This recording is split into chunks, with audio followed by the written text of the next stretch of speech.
For 3 weeks, Emily noticed something strange about her husband, Daniel. He had become quieter. He stopped talking about the future, and almost every night, after Emily went to bed, Daniel would sit alone at the kitchen table, staring at his phone. At first, Emily thought he was simply stressed.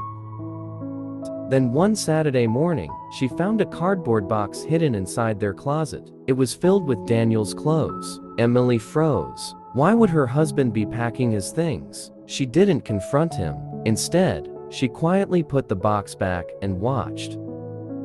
That evening, Daniel received a phone call. He walked outside to answer it. Emily stood near the window and heard only a few words. "I can't keep hiding this from her." Her heart sank.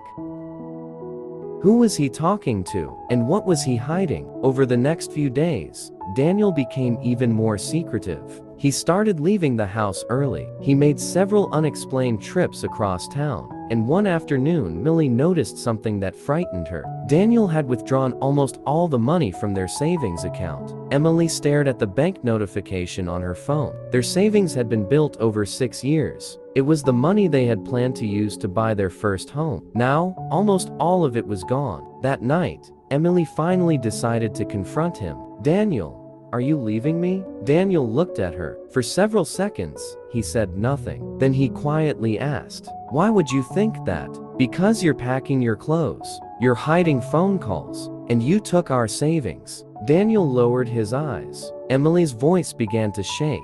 "If you don't love me anymore, just tell me." Daniel walked toward her. "I have never stopped loving you." "Then what are you doing?" Daniel took a deep breath. "I need you to trust me for one more day." Emily shook her head. "I've trusted you for 6 years, and tomorrow," he said, "you'll understand why." The next morning, Daniel woke Emily before sunrise. "Get dressed." "Where are we going?" "You'll see." They drove for nearly an hour. Eventually, Daniel stopped in front of an old building. Emily looked through the windshield. She had never seen the place before. Daniel got out. Emily followed. Inside the building was a small apartment. It was completely empty except for a bed, a table, and a few boxes. Emily looked at Daniel in confusion. "What is this?" Daniel handed her a key. "This is your new home." Emily stared at him. "My home?"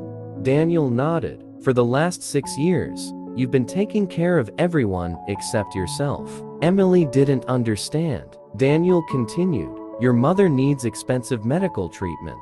Your younger brother is struggling to pay his university fees, and you've been sending them money every month without telling me, because you didn't want to make me feel responsible." Emily's eyes filled with tears.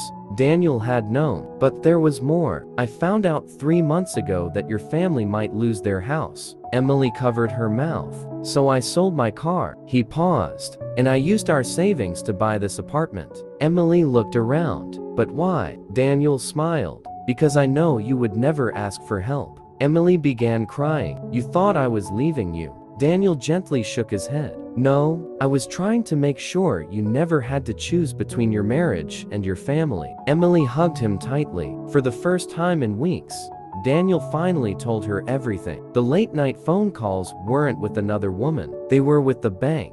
The secret trips weren't about another life. He had been meeting the apartment owner. And the box of clothes? Daniel had been moving his belongings, temporarily because he needed to turn their old bedroom into a workspace, so Emily could start the small business she had always dreamed about. Emily laughed through her tears. "You could have just told me." Daniel smiled. "And you would have tried to stop me." She didn't answer, because she knew he was right. That night, they sat together on the floor of their new apartment. There was no expensive furniture, no perfect kitchen, no beautiful decorations. Just two people sitting beside each other. Emily looked at Daniel and said, "I spent 3 weeks thinking you were leaving me." Daniel held her hand. "And I spent 3 months trying to make sure you never felt alone again." Sometimes love doesn't look like flowers. Sometimes it looks like sacrifice. Sometimes it looks like someone quietly solving a problem you were too afraid to talk about. And sometimes, the person you think is walking away is actually the person working hardest to stay.